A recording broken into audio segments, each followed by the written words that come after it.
Good morning, everyone. The title of my topic is Reinterpreting the Past, a New Historicist Approach to Rita Chaudhury's Delanghui, submitted by Prerna Bora, Research Scholar, MSSV, Nagaon, Assam. Abstract. Rita Chaudhury's Delanghui is known for its realistic portrayal of those crucial chapters of the past which are always neglected and overlooked. Chaudhury's Delanghui is often considered as an attempt to save the legendary past of the Tiwa community. In writing the novel, she came across certain issues regarding the verifiability and the reliability of history, revealing the fact that history can never be objective. Therefore, here a new historicist approach has been undertaken to explore the unknown facets of Assam's past. Keywords: New historicism, feminism, search for identity, hybridity, oral history, and power politics. Introduction. About the author. Rita Chaudhuri, a renowned novelist of Assamese literature, is also known as a great poet. Working as an associate professor in Cotton College, Guwahati, Assam, in the Department of Political Science, Chaudhuri, besides the select fictions, also wrote some other popular novels like Popiya Torar Sadhu, Jalapadma, and Mayabita. For Deolanghui, she received Kalaguru Vishnu Prasad Rabha Award in 2006 and Sahitya Akademi Award in 2008. Like Deolanghui, in Makam also Chaudhuri tried to explore the lesser-known events of the 1962 Indo-China War. New historicism emerged as a literary theory in the early 1980s in North America. Stephen Greenblatt, an English professor at the Harvard University, was the leading figure of the movement.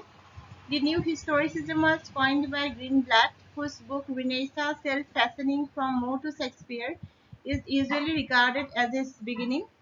It is an approach to literature where there is no privileging of the literary. New historicism, as a kind of reaction against the traditional approach, often tries to bridge the gap between the literary and non-literary texts to evaluate the literary work as a product of the specific social and political scenario. Objectives: to analyze the select fiction from the new historicist perspectives, to trace the parallelism between history and fiction, to focus on the role of politics and administration in the formation of history, to analyze the process of documentation of history in the select fictions, to analyze the prejudices as the ultimate cause of discrimination in the presentation of the past. A new historicist approach to Deolanghui.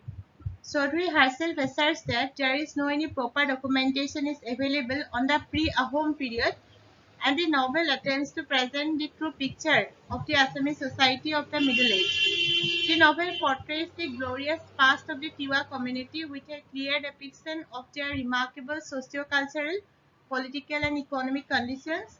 The novel presents the story of three generations of the Lalung rulers, depicting their roles as a son, king, husband, and a father, with all their conflicts and the struggles of life.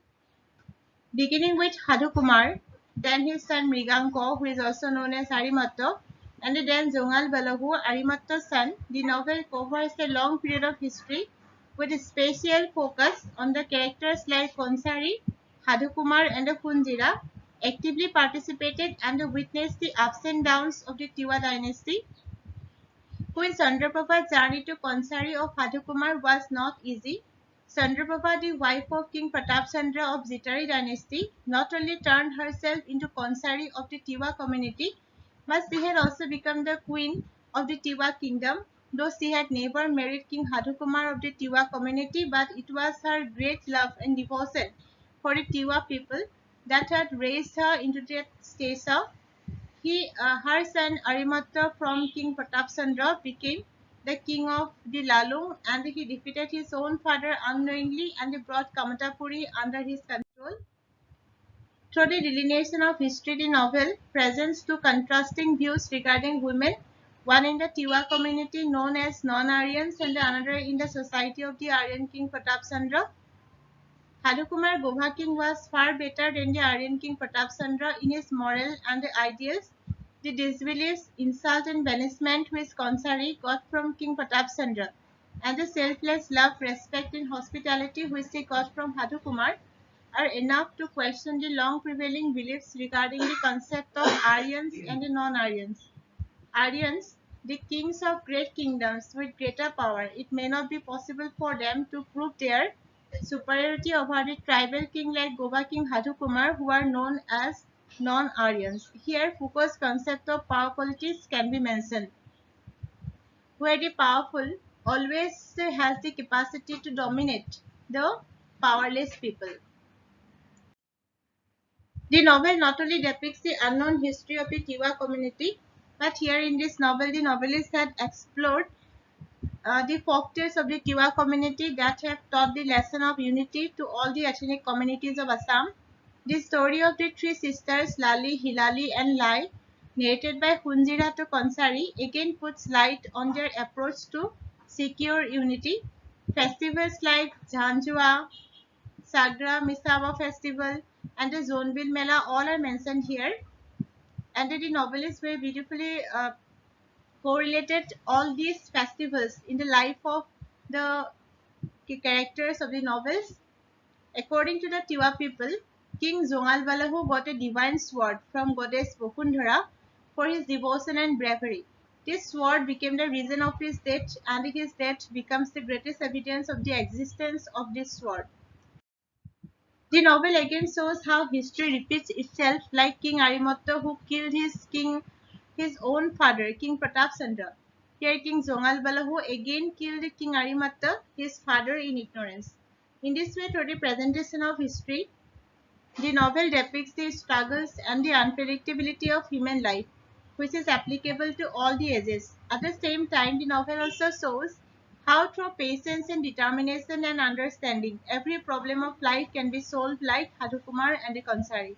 In this way, here in the novel, Rita Chaudhary very beautifully portrayed the unknown phases of Assam's history, that is about the Tiwa community, about the Tiwa kingdom, through her writings, and she tried to explore those unknown events of Tiwa people, and she also tried to question the documentation of history of Assam and as a whole the history of India.